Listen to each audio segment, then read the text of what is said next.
Hello and welcome. So, someone on my other YouTube channel, my main YouTube channel, I guess, asked me to share my thoughts on Saw X, and I had kind of been thinking about doing so anyways, since I did just create this brand new Saw channel. But yeah, now that I know that at least one person out there is interested in hearing what I thought, I decided to go ahead and make this video real quick.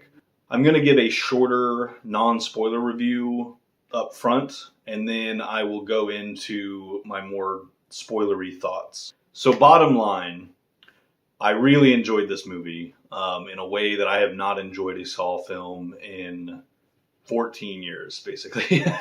I do have my criticisms and nitpicks that I will get into in the spoiler section.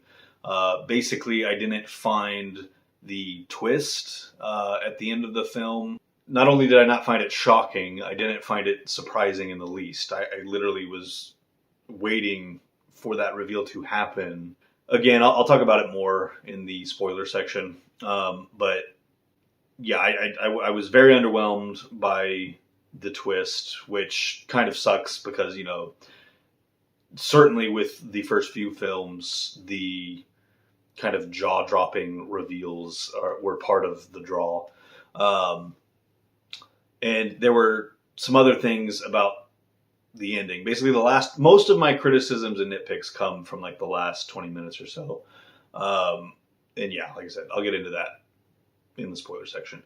But I cannot overstate enough how much I loved the majority of this movie. Tobin Bell is without a doubt the biggest part of why that was. It was so great.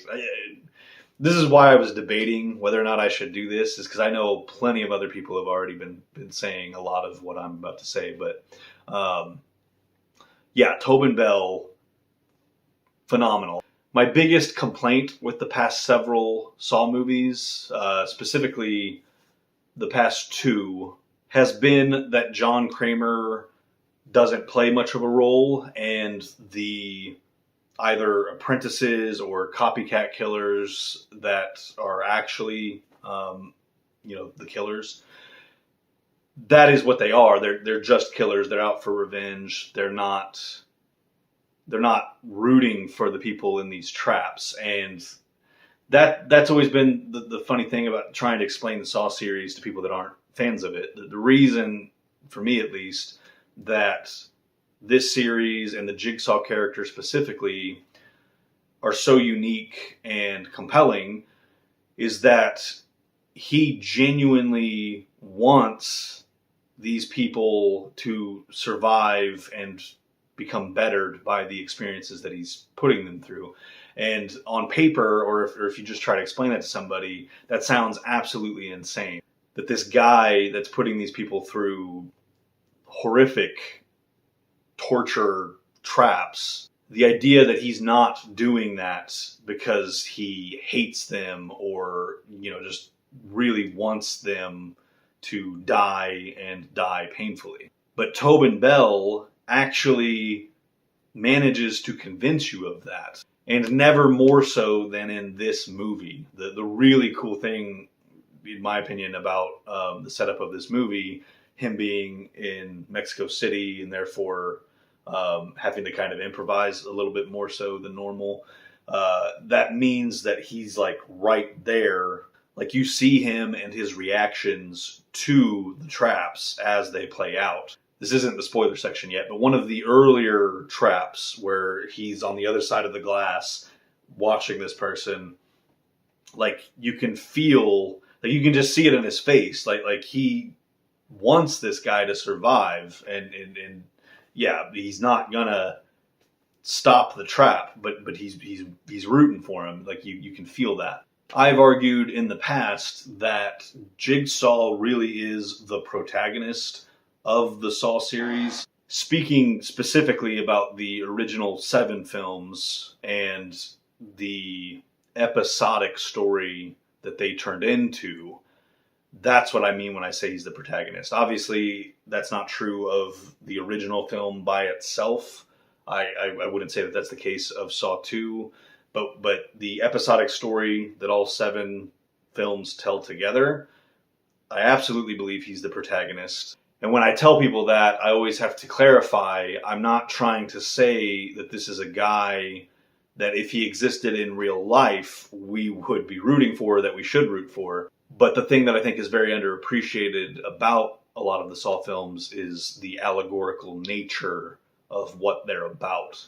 So to finally have a movie that really succeeds at getting everyone on the side of John Kramer and kind of seeing things from his perspective a little bit more, and being convincingly shown that despite his brutal methods, his motivations at least are coming from a place of sincerely wanting to help people. That's what I really loved about this movie. And again, that largely comes down to Tobin Bell and his performance. That said, I do need to give the writer some credit. Not just for how they wrote John, although certainly that, but I really, really appreciated how much respect was shown to the continuity of the earlier films. That's another thing that had me really disappointed in the last few movies.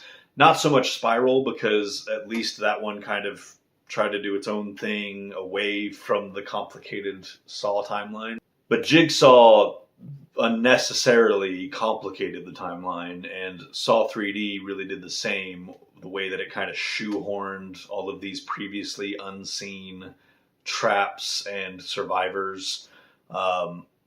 In Saw 5, we see like the FBI's list of Jigsaw victims, and then Saw 3D kind of just retroactively is like, oh, well, yeah, but there's all these other ones that the FBI doesn't have files on for some reason.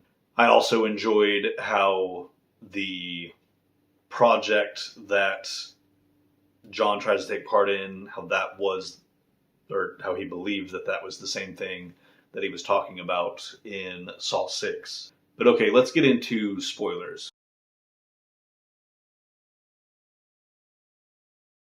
So, as I said towards the beginning of the video, the twist of this movie did not feel like a twist to me, and I imagine it wouldn't to most Saw fans, because, we're pretty familiar with the Jigsaw character.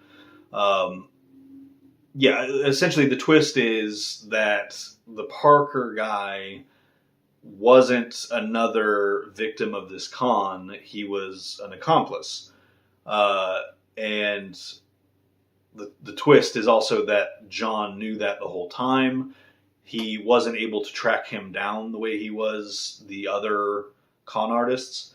And so, his solution for that was to leave the Dr. Peterson's phone where she could reasonably gain access to it, so that she would call him for help. And then he would come, and then they would have him, since they weren't able to find him and bring him there themselves.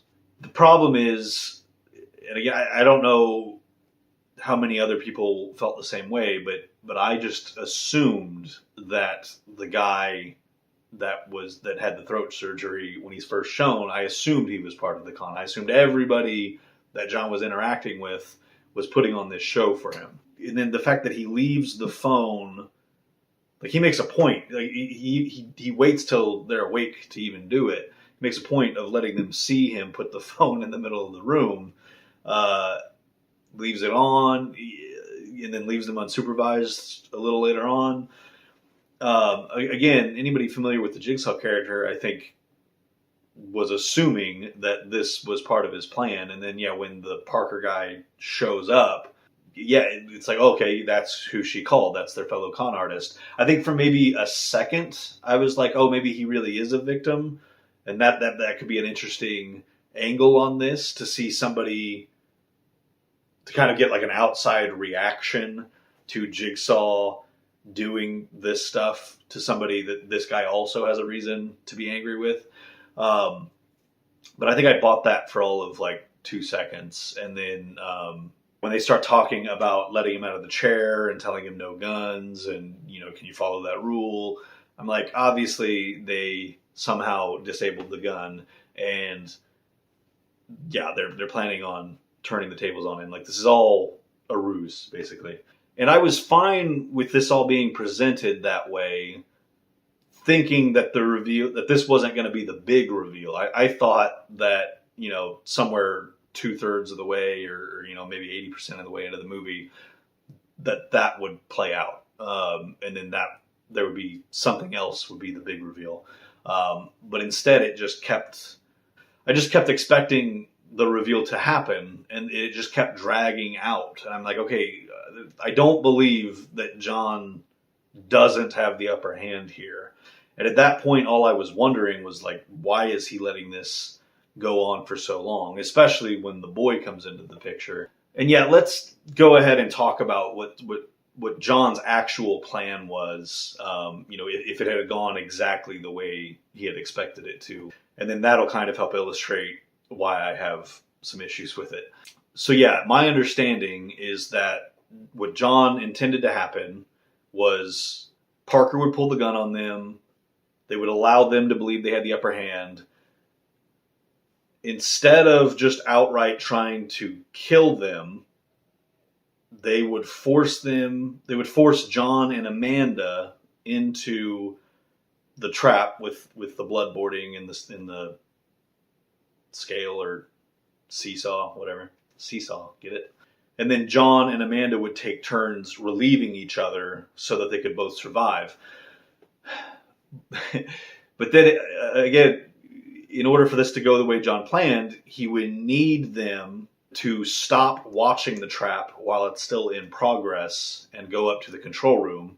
Or that's the thing, if they would have stayed and watched until the blood ran out and then they were still alive, like, what was he expecting them to do? Just go, oh, okay, and go up to the control room anyways?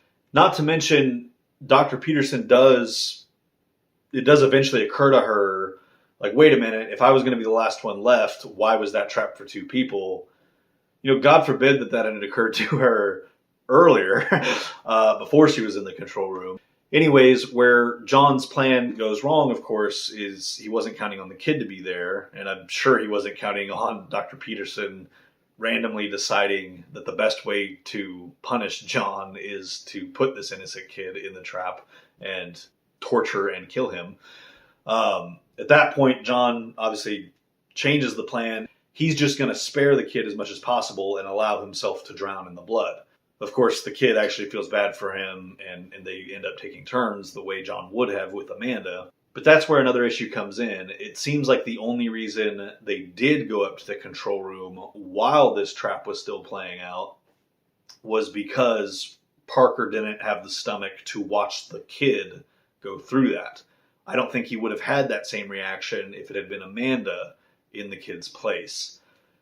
So again, the plan is very convoluted and very unrealistic that it would play out the way that John wants it to. And it just seems unnecessary that he would let it go to that extent. I do understand that he wanted them to feel like they had the upper hand. He wanted them to know what it felt like to be conned, to have that feeling of success, relief, hope, and then to lose it. I get that. I appreciate that. But yeah, to let it go on for as long as it did, there were so many risks, so many ways that it could have gone wrong. It's kind of a miracle that it played out the way that it did. The fact that the gun wouldn't have actually fired means that Amanda and John were not in as much danger as they were making it seem like they were. And that includes up to the point where the kid is brought into it. John even grabs Dr. Peterson and, has her by the chain and by the throat. And the only reason he lets go is because Parker's pointing a gun at someone. I don't remember if it's at John or if it's at Amanda or the kid. Probably the kid. But the point is, that's where John is like, okay, I'll let this happen. I'll let the kid be bloodboarded. But the reason that he allows it to play out is because someone's threatened with the gun that we eventually learned would not have fired. Now, an additional layer of my criticism of that was that originally it was that it also seemed unnecessary for John to subject himself to the bloodboarding, and as well as Amanda, if it had played out the way it was supposed to. Again, it seems like he could have let them feel like they had the upper hand without subjecting himself to any kind of torture. Now, my way of kind of getting past that, though, is I actually really like the idea that John kind of wants to suffer with the people that he puts in these games, at least some of the time. I think that that's really the only good explanation in universe for why he would lay himself on the bathroom floor in the original Saw movie. I've talked in the past about how that's a great twist. That's a mind-blowing twist. But in universe, it doesn't make a whole lot of sense that he would put himself through that, because it's super uncomfortable. And yeah, it seems like it would be a nightmare to do that. But I think the one really good way to explain that in universe, why he would do that, is that he does feel the need to subject himself to suffering alongside these people. And I think that holds true in the first 3 Saw movies, in the ones where he's still alive. You see that in 1, him on the bathroom floor. In 2, it was pretty much a given that Eric Matthews was going to beat the shit out of him and, yeah, hurt him badly. And in Saw 3, he goes through that brain surgery, which doesn't seem pleasant.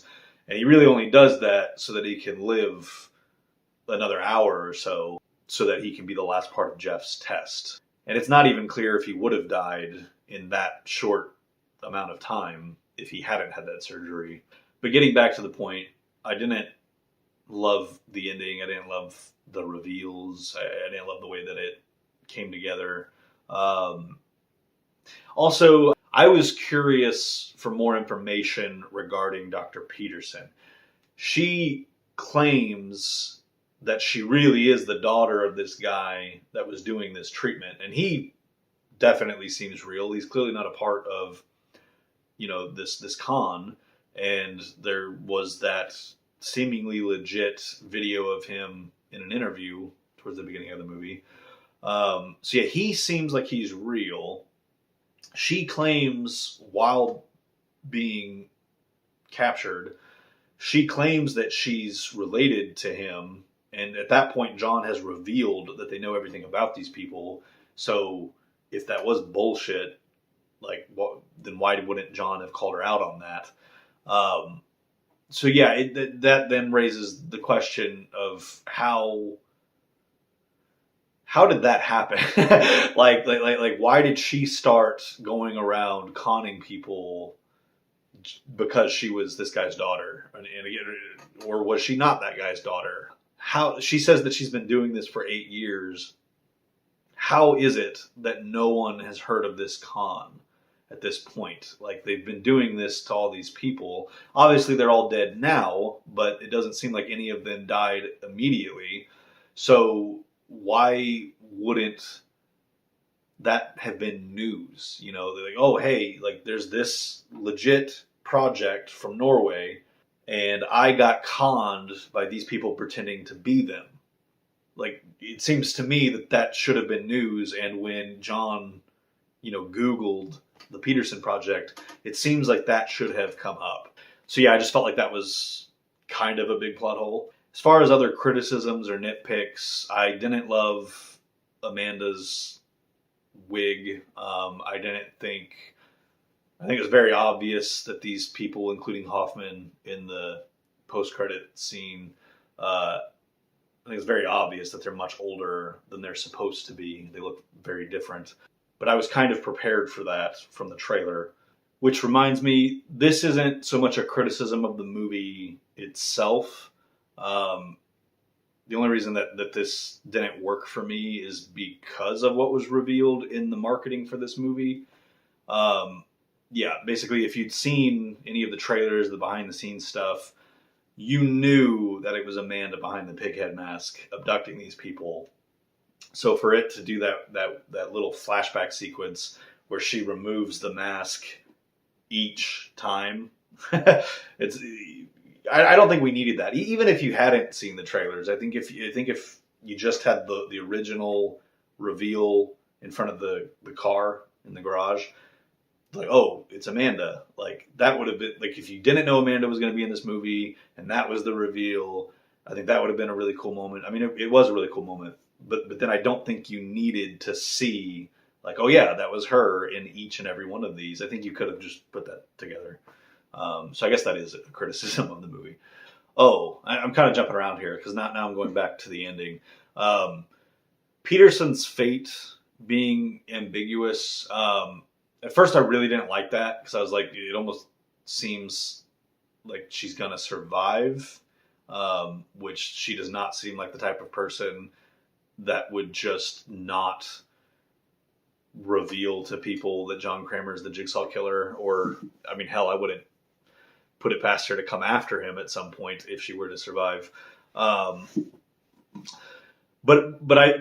after thinking about it, I think what they were going for was kind of a callback to the original Saw ending, where he's leaving somebody stuck in a situation that they're almost certainly not going to get out of. And when I realized that that was basically what they were going for, I think it was a missed opportunity for him to say game over. Like she calls out to him from the little hole.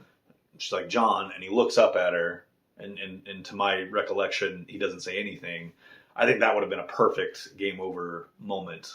I think maybe they thought that that's been played out at this point, and I can see where they're coming from. But I think that one would have been pretty earned. My only other thoughts that are in any way negative, and this isn't about the movie itself, and this would have been inevitable no matter how good or bad the movie was going to be. The problem as I see it is that this makes it even more inevitable than it already was, that they're going to revisit this franchise and this timeline. I mean, they have mentioned in interviews that we're probably going to see more of Amanda at least. And considering Amanda died at the same time as John, that almost certainly means we're going to see more of John. And in my eyes, that risks them continually cramming stuff into this finite timeline and making it more and more unrealistic. And I mean, what are the odds that they can keep cranking out these movies and having them be decent quality? I mean, eventually they're going to start suffering in quality again. And that really does bring me back to my whole issue with where this series went off the rails, which is with Saw 3D. You know, that was supposed to be the conclusion to this story. And I think if that had been done well, I think if it had been a satisfying, fitting conclusion, then the series could have been dormant. It could have been done with for about a decade, and then they could have tried to do something like Jigsaw, except not the way Jigsaw did it. I think if you would have, again, I think that the original series is largely allegorical. It's a religious allegory where John is a metaphor for God, and then Hoffman is gradually revealed to be the antagonist, and he's a representation of the devil. There's a lot more to that allegory that I will talk about in other videos at some point, I'm sure. But yeah, the suffering that Jigsaw puts these people through, again, if taken literally, it's appalling, it's horrific, it's evil. But if you take it as a metaphorical representation for the suffering that we go through, and if you believe in God, that means that God allows us to experience that, or even, depending on your interpretation of how much control he has over things, you could view it as suffering he's putting you through. And why would a loving God put us through that suffering? And that again, that's what I think John and the story, that's what it's all an allegory for. And that's what I think deserved a satisfying conclusion. But studios being studios and wanting to get more money out of franchises, the cool thing about that is I think that they could have done that, left the series alone for a decade or so, give or take, and then they could have done something like Jigsaw, but not the way Jigsaw did it. They could have come back into a new ancillary series where you revisit this world a decade or so later, and you see what this city, this society looks like now that Jigsaw's philosophy has caught on more and more and grown. And you can then explore the dangers of people interpreting that different ways and the conflicts that arise from that. And you could use that series to explore the moral implications of people putting other people through these traps, even if they have good intentions. That was a bit of a tangent. My point is that the issue that was inevitable with a movie like Saw X, regardless of its quality, is that, yeah, it just leaves the door open for this to go on and on and on. And I do deserve that John Kramer's story, the original story, deserved a definitive conclusion.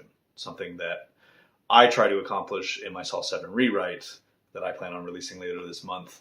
If you didn't see this channel's original video, I guess I'll just briefly plug that. The whole point of creating this channel was to release a script version of Saw 7, of my version of what I wanted Saw 7 to be, of what I wanted the conclusion to this series to be. And one of my big concerns with Saw X was that they were going to explore some of the same things that I did in my script, or that they would contradict some of those things. And in either of those cases, that would kind of render what I wrote about somewhat irrelevant, or more so irrelevant. But to my great relief, it doesn't do that at all. If people want to read my Saw 7 rewrite while still considering Saw X as canon, that's fine. Like, neither contradicts the other. It slots in perfectly. If you want more information about the Saw 7 rewrite, you can check out my previous video by clicking right up here. And before ending this video, I just want to clarify that I very much enjoyed Saw X. I had a much more positive experience with it than it probably seems like I did, given that this kind of turned into me talking mostly about the negatives. I think that this turned into that because I really wanted to explain why I had these criticisms.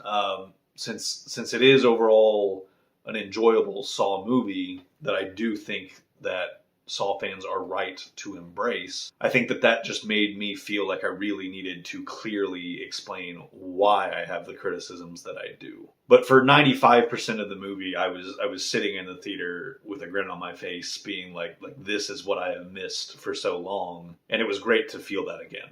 But all right, I think I will finally end this. If you'd like to be notified when more Saw content comes out from this channel, please do subscribe and hit the notification bell. And I hope you will come back for the next one. Hello there. If you'd like to be notified when more videos like this one arrive, just click the circle to subscribe. In the meantime, you can click either of the two boxes to check out other content from this channel. Or don't. The choice is yours.